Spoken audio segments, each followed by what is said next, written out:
දන්නවද මචං යකඩයක්කුත් එක්ක පොරබදින අපේ කොල්ලෝ පව්බම්. උන්ට 8:05 ෂිෆ්ට් නෑ. උන්ට කෑම වේලාවක් නෑ. උන්ට වීකෙන්ඩ් ඕෆ් නෑ. උන්ට වැඩ ඉවර වෙන්න වෙලාවක් නෑ. උන් කෑම කන්නේ උන්ට පඩිකින්න දරා ගන්න බැරි වුණාම. පුටුවක් නෑ මචං.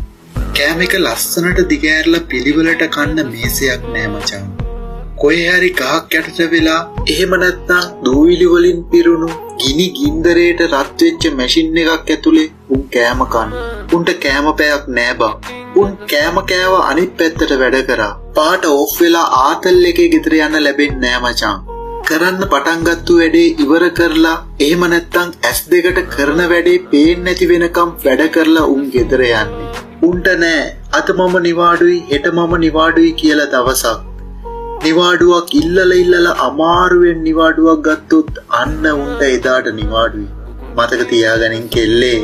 උඹේ කොල්ලත් යකඩයක්කුත් එක්ක හැප්පෙන එකෙක් නම් හැම වෙලාවෙම ඌව සතුටින් තියපන්. කවදාවත් උදේ පාන්දර උගේ ඔළුව කන්න එපා. කෝල් කරලා ඌත් එක්ක රණ්ඩු වෙන්න එපා. ඔබ දන්නේ නැති වුණාට උගේ එක අතපසුවීමකින් පුළුවන් ජීවිත බර ගාණක් නැති වෙන්න.